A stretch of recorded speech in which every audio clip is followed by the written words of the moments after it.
নমস্কাৰ সকলোকে। আজি 4-5 দিন ধৰি গোটেই অসমবাসী কান্দি আছে আমাৰ মৰমৰ জুবিনদাৰ কাৰণে। আমাক এৰি থৈ তেওঁ গুচি গ'ল, মৃত্যু চিৰসত্য আৰু সময়ো গতিশীল। সেয়ে মই জুবিনদাক শ্ৰদ্ধাঞ্জলি জনাই আজি গণেশ দেৱতাক আগত ৰাখি ঘৰতে এখন সৰুকৈ দোকান ষ্টাৰ্ট কৰিছোঁ।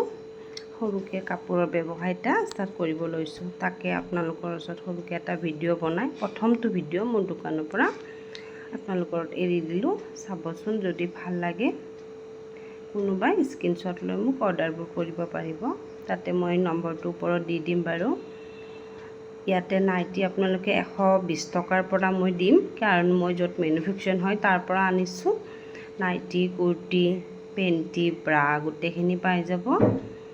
এয়া প্ৰথমটো মই 2 পিছৰ কুৰ্তি আৰু পেণ্ট পিন্ধিছোঁ, দেখিছেনে?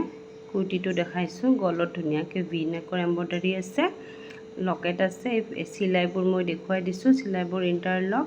পেণ্টটো ধুনীয়া প্লাজো চিষ্টেম, একেবাৰে কাপোৰযোৰ একদম কমফৰ্টেবল। মই দিনটো পিন্ধি আছোঁ, কাপোৰযোৰ বহুত ধুনীয়া, একদম ছফ্ট। আপোনালোকে যদি ভাল লাগে কাৰোবাৰ এনেকৈ স্ক্ৰীনশ্বট ল'ব। মই ফটোবোৰ দি দেখুৱাই আছোঁ কাপোৰৰ, আপোনালোকে স্ক্ৰীনশ্বট লৈ মোক ফটো পঠাব আৰু মোক কণ্টেক্ট কৰিব। ইয়াৰে দামটো মই শেষত কৈ দিছোঁ, দামটো থাকিব 350।